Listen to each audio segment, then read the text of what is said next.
There's a 32-foot wooden statue standing just north of Elk Point, carved from massive beams and towering over Highway 41. Most people driving by have no idea who the man is.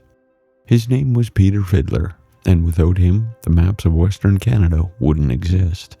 But here's the thing, if you look at the streets of Elk Point itself, they make a strange bend toward the river, like the whole town is leaning toward the water. The statue honors a mapmaker from the 1700s, but the streets point to something that vanished in 1952. So what connects a fur trade surveyor to a ferry crossing that no longer exists?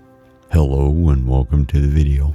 If this is your first time here, my name is Mike. If you've been here before, my name is still Mike, but you would have known that already. The answer starts more than 2 centuries ago in the 1790s. Peter Fiddler was one of the Hudson's Bay Company's most important surveyors. He traveled thousands of miles across the western interior, mapping rivers, documenting territories, and establishing the geographic knowledge that would eventually guide settlers into this region. This stretch of the North Saskatchewan River, the one that Elk Point sits beside, was part of his surveying work. Just a few miles from here, Fort George and Buckingham House were established as competing fur trading posts in 1792. Fiddler knew this area. He charted it, and because he did, others would know how to find it. Fast forward to the early 1900s. Homesteaders were flooding into northeastern Alberta, staking claims on both sides of the North Saskatchewan River. They came because the land had been surveyed, because they knew where they were going, and because men like Fiddler had already done the work of understanding the geography. But there was a problem. The river was a barrier. No bridge, no easy crossing, just water that needed to be forded or ferried. In 1906, a ferry service started operating right here. It wasn't glamorous, just a platform on cables hauling grain, livestock, supplies, and people back and forth across the river. But almost immediately, a community began to form around the landing. By 1908, there was a post office, and by 1910, a general store and stopping house. People gathered at the ferry because that's where the action was. Goods coming in, families heading out, and conversations happening while you waited your turn to cross. Elk Point incorporated in 1913. But the town didn't boom the way some prairie towns did when railroads arrived. The Canadian Northern Railway came through in 1928, more than 15 years after incorporation. But by then, Elk Point had already established itself as a quiet agricultural service center.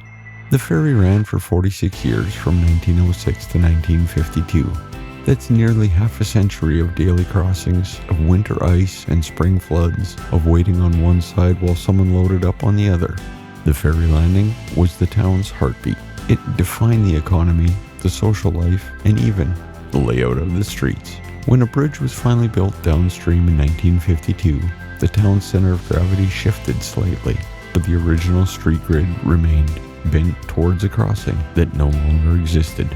So here's what you're looking at when you drive through Elk Point today. The streets still curve towards the river because they were laid out when the ferry was the reason this place existed. Peter Fiddler stands north of town because he's the reason anyone knew this stretch of river mattered in the first place. Today, Elk Point is home to about 1,000 people. The ferry's gone, fur trading posts are archaeological sites, but the river's still here and the town is still shaped by it. By the surveyor who mapped it, by the ferry that made it a gathering place, and by the people who decided this spot was worth staying for. Peter Fiddler gave us the map. The ferry gave us the town, and the streets, they're still pointing to where it all began. So if you enjoyed this little journey, give that like button a tap. It's free and oddly satisfying. If you haven't subscribed yet, just know I share a new small town story every week, weather permitting, of course. And feel free to pass this along to your aunt, your neighbor, or that one friend who still thinks Alberta ends at Calgary. They need this more than they know. And you'll find gradient imaging on Facebook, Instagram, and TikTok because apparently I'm not busy enough. But until next week, drive safe, wave at strangers, and take the scenic route.